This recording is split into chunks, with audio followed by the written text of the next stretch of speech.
Lamborghini Aventador.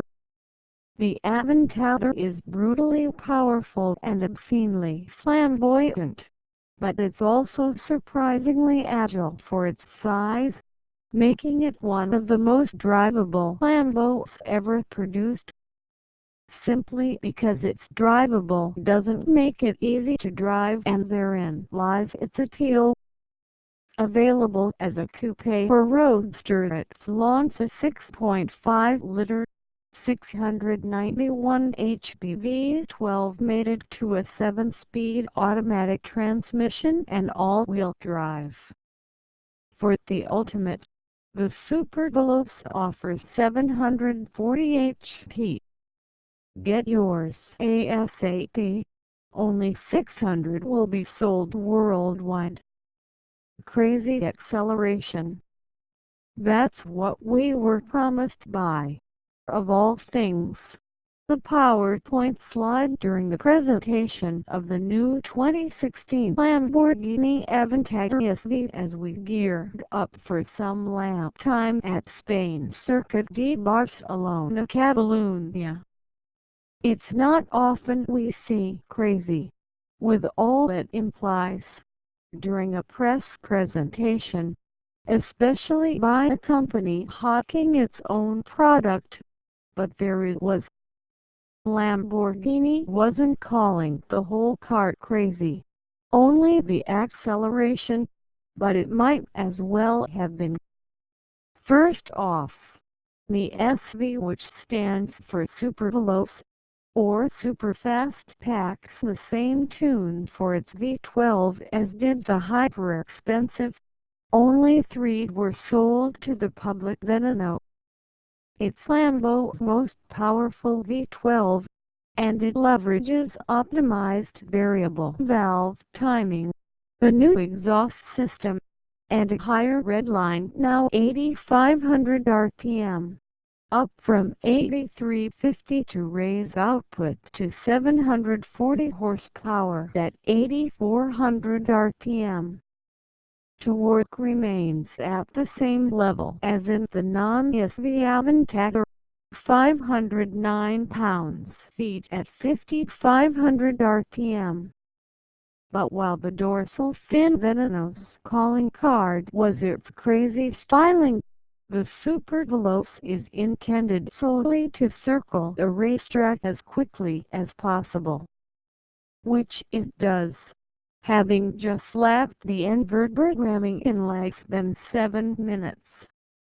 Only a crazy car can do that.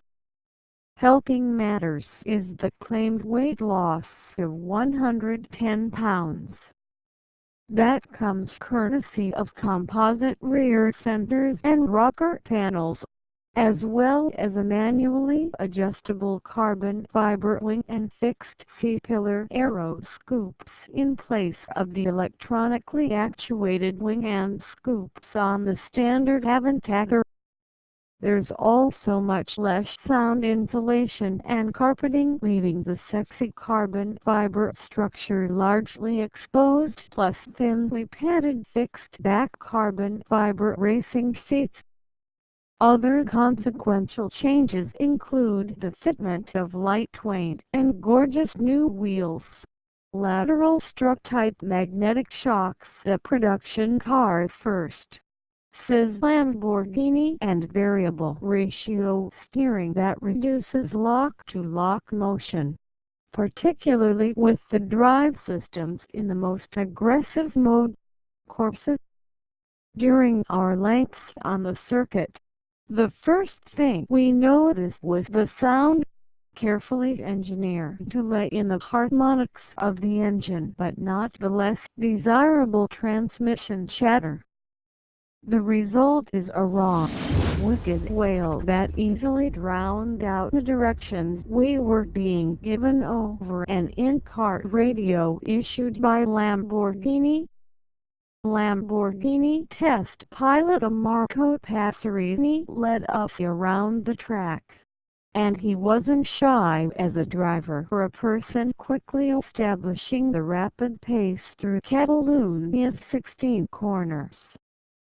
thanks to the SV's brilliant Haldex-based all-wheel drive system and bespoke Pirelli rubber 10 inches wide up front. 14. Out back, we didn't feel the need to be shy either. Grip is everywhere, and, yes, acceleration is absolutely ballistic. Connecting the turns with full throttle bursts, we were pinned to the seats. By taking each gear all the way to redline, we regularly saw speeds just below 170 miles per hour at the end of the front straight, usually lifting before the braking point lest we get too up close and personal. With Passerini's slightly slower, regular grade Aventador.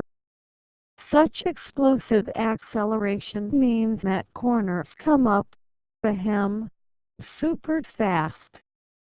More than once we found ourselves charging into a corner so rapidly we felt sure we were toast, but standing on the massive carbon ceramic brakes yanked the car down reliably so we could hit our turn-in marks and carve across the apex.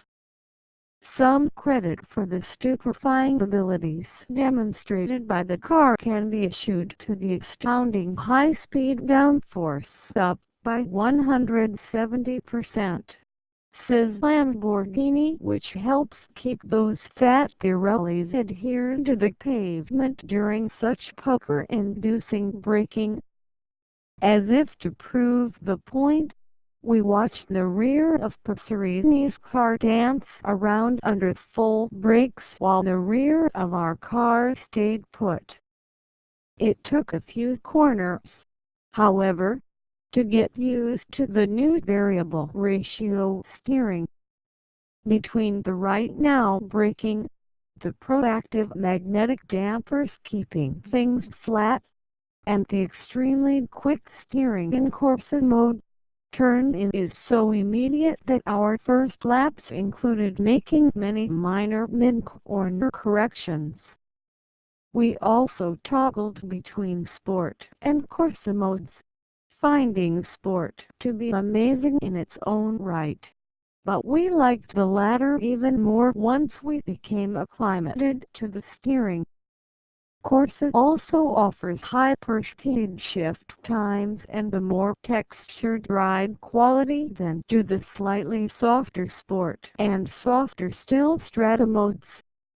Back in the pits, we exited the car with a sort of wonder and appreciation for the world. The violence and rawness of the experience had us feeling like we'd had multiple near-death experiences in the span of 10 minutes.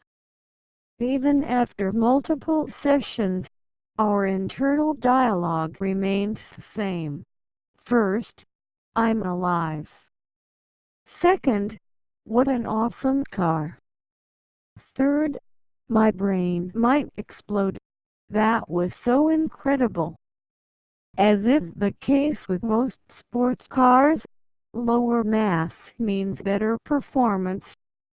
Lower mass also usually means more money, and in Lamborghini terms, the cost is precisely $88,400 more than the non-SV model. Bespoke treatments will jack up the price even more, and only 600 SVs will be built. According to several Lamborghini officials present, including CEO Stefan Winkelmann, a future Aventador SV roadster is possible. Wink. Nod. Grin. Got it. Figure on a price point about $50K higher, and about 100 pounds of weight added back in. Might that make it slower? It could. Would it still be crazy? You're damn skippy.